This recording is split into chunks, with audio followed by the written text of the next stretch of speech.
બધાને હર હર મહાદેવ અને જય સિયારામ બધાને. તો આજે હું આવી ગયો છું જ્યાં વિશ્વ વંદનીય શ્રી મોરારી બાપુની રામકથા બેઠી છે, ત્યાં ગોપનાથ મહાદેવ મંદિરે અને આવ્યો છું. તો તમને હમણાં બતાવો. આ છે જો અત્યારે આ છે ને, જો દરિયો છે, ખાલી છે. આ પાણી આવે ને સામે સુધી પાણી ભરાઈ જાય. જો ઠેઠ ઓલું છે ને, આ બધું ત્યાં સુધી પાણી વયું જાય. પાણી ઠેઠ સુધી વયું જાય. આમાં મંદિર છે ગોપનાથ મહાદેવ અને સપ્તાહ છે ને સામે બેઠી છે. જો સામે ઓલું બધા હમણાં જઈએ આપણે ત્યાં. પછી રામકથા બતાવવાનો છું. તો કમેન્ટમાં જય શ્રી રામ અને જય સિયારામ લખવાનું ભૂલતા નહીં. કમેન્ટમાં જય શ્રી રામ લખી દેજો અને હર હર મહાદેવ લખવાનું ભૂલતા નહીં. તો બ્લોગમાં આવીને રહેજો. ને બ્લોગ સારો લાગે તો તમે શેર કરજો અને વિડીયોને લાઇક કરજો. અને આપણી ચેનલમાં નવા હો તો ચેનલને સબસ્ક્રાઈબ કરી લેજો, બરાબર? તો ચાલો જઈએ સપ્તાહ. અને આજે 7મો દિવસ છે સપ્તાહનો. તમે પણ જો બાકી હો તો આવી જાઓ. હવે 2 દિવસ બાકી છે ખાલી. ગોપનાથ મહાદેવ જે મોરારી બાપુની રામકથા છે એના હવે ખાલી 2 દિવસ બાકી છે. તો તમે આવી જાઓ. જે બાકી હોય એ આવી જાઓ.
અહીંયા છે 12 જ્યોતિર્લિંગ ધામ છે. યમનોત્રી, બદ્રીનાથ, વિશ્વનાથ, નાગેશ્વર, ત્રંબકેશ્વર, કેદારનાથ, સોમનાથ છે. અહીંયા આવી રીતે 12 જે છે 12 જ્યોતિર્લિંગના દર્શન અહીંયા થાય છે. જો ગોપનાથ મહાદેવ, આ છે ગોપનાથ મંદિર. જો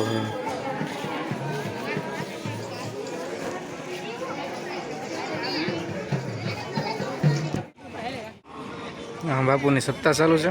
રામકથા ચાલુ છે.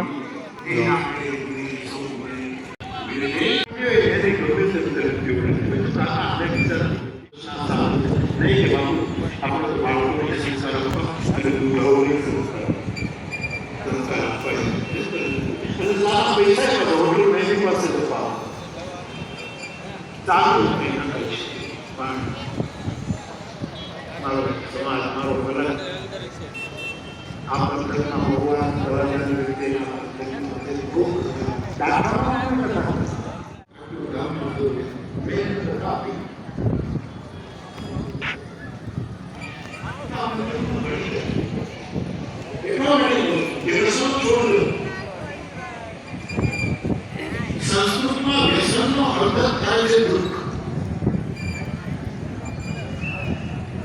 વ્યસનમાની એવં પુરીના વ્યસના વિભૂતા નદી માર્ગમ પરિગણયન્તિ. આમ કહીએ વ્યસન એટલે દુઃખ. પૂછું તો મિલન રોજ 10 સિગારેટ જે પીવે માની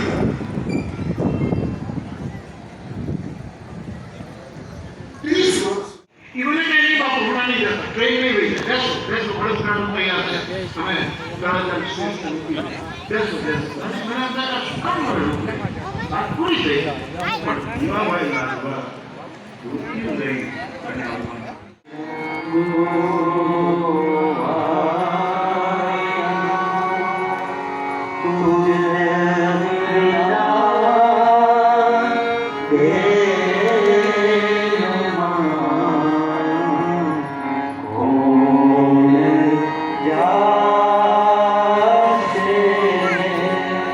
ઋષિ મહેતાએનું આ જે પ્રભાત ગીત છે એમાં 360 ગોવાળિયા કેમ કીધા?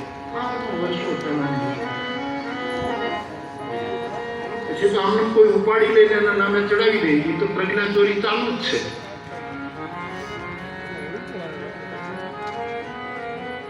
ત્રણસો ને 60 દિવસનું વર્ષ હોય એમાં મોટો દિવસ ક્યારે આવશે એ કઈ ખબર નહીં પડે. મરણનો મહિમા બહુ મોટો છે. મોટો દિવસ ક્યારે આવશે માટે હે જીવ જાગ, હે સારામાં જાગવો બેઠો છે તું જાગ. આવું બધું તે ગામડાની સાથે આપણે વાતો કરતા આનંદ આવતો. તો બાપ ગાતા રહેશું કારણ કે બહુ આનંદ આવે અને એમાં આવી ટપાલ આવે ને ત્યારે તો બહુ આનંદ.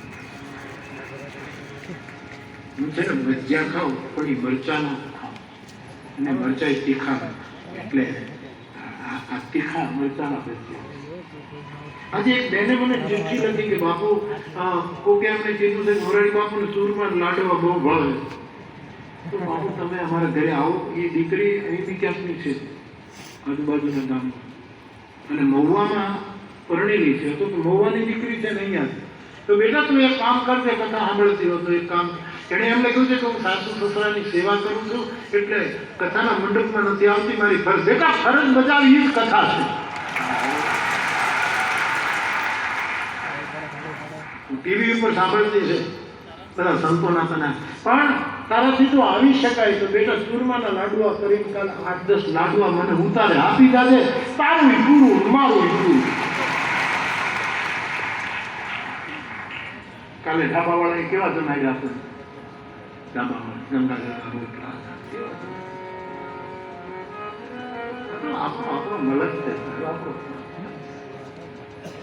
આપણા જીવનનો મોટામાં મોટો દિવસ એ જન્મ નહીં, આપણે જ્યારે વિદાય લઈશું નિર્વાણનો દિવસ, એ 360 દિવસની ઉંમરમાં મોટો દિવસ ક્યારે આવશે એ ખબર નહીં પડે. એટલે હે જાદવા તું જાગ.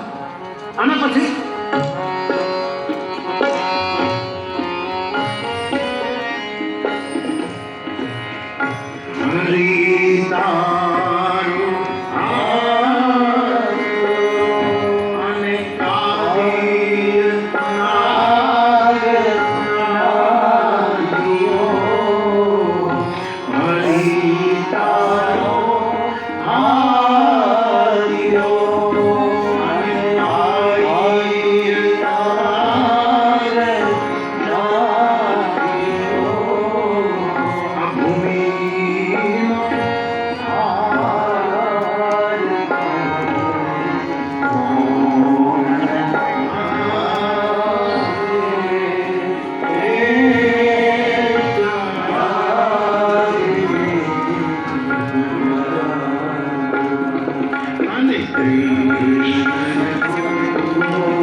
વિશ્વમાં મુનિ હતા આન પણ મોયા દેવી મહેતા.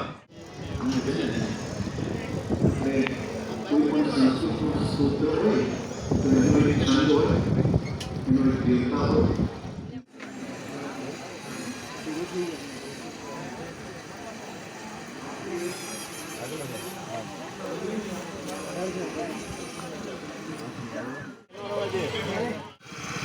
બધી અલગ અલગ ગીતાની ચોપડીને એવું બધું મળે છે. ભગવદ્ ગીતા ને એવું બધું મળે છે. મોરારી બાપુનું જીવન ચરિત્ર ફોટા છે મોરારી બાપુના. જો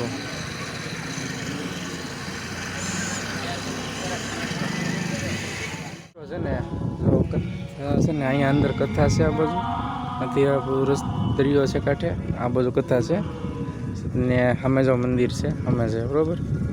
જો પાણી દરિયો ભરાય ને ત્યારે પાણી અહીંયા જ આવી જાય. જો અહીંયા આજે પાણી છે ને ત્યાં સુધી છે પાણી.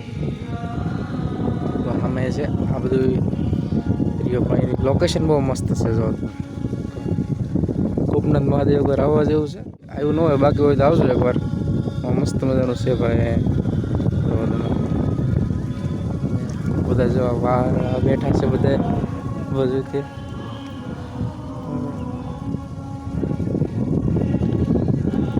આવું કંઈક છે. લોકોને સામે બધી છે ને દુકાનો છે. હું પહેલાં જે આમ બતાવ્યું હતું એ બધું છે સામે ત્યાં દુકાનો છે બધું. બરાબર. અને મંદિર જો સામે છે. મંદિર છે. આ મંદિર છે અને કથા છે ને અહીંયા છે. અહીંયા મંડપ તમને દેખાય ઝાડવા આડા પડે છે એટલે મંડપ ઓછો દેખાય છે. એ આમ મંદિર છે અને અહીંયા કથા છે. બરાબર. આવું કંઈક છે ભાઈ ગોપનાથનું વાતાવરણ. જોવો તમે.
કૌશલ્યાદી પ્રિય રાણીઓ છે.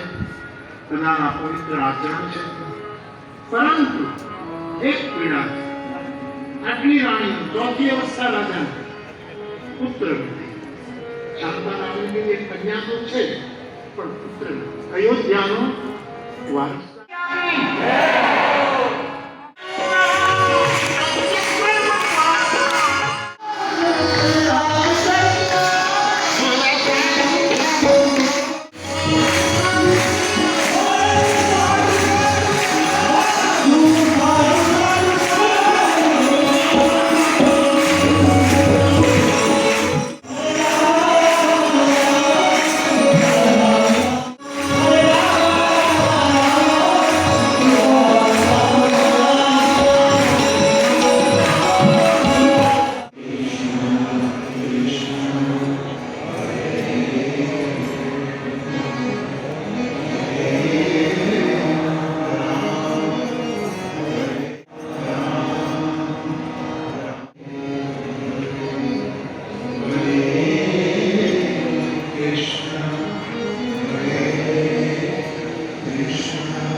આજે કથા સપ્તાહ જે છે આજે પૂરી થઈ ગઈ છે.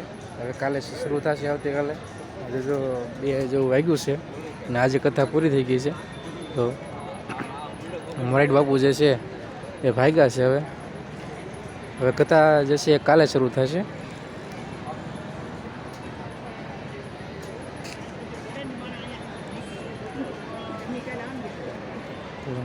આજે કથા પૂરી થઈ ગઈ છે, કાલે શરૂ થશે અને હવે કથાના આ 2 દિવસ બાકી છે. તો બધા પ્રસાદી લેવા આવે છે જમવાનું.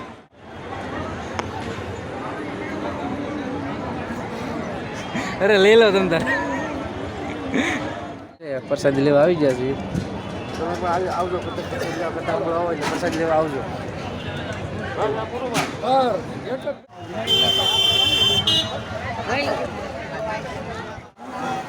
બજાર છે તો આમ બધી વસ્તુ મળી રહી.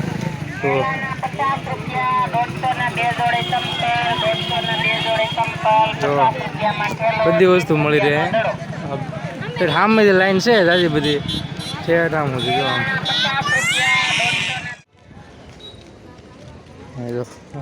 દુકાનો છે આ બધું બધી. અને અહીંયા છે ને ગોપનાથના ડેલો છે. હવે દુકાનો છે આ તમને બતાવ્યું નહોતું શરૂઆતમાં, એટલે ગોપનાથનો મંદિરનો ડેલો અંદર છે. મંદિર તમને પહેલાં બતાવી દીધું.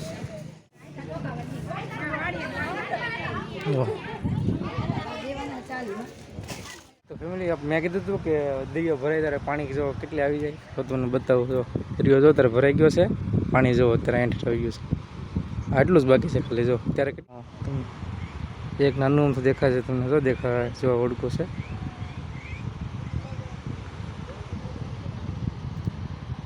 જો પાણી અહીંયા સુધી આવી ગયું છે. હવે આ પાણી અહીંયા સુધી આવી જાય ભરાય.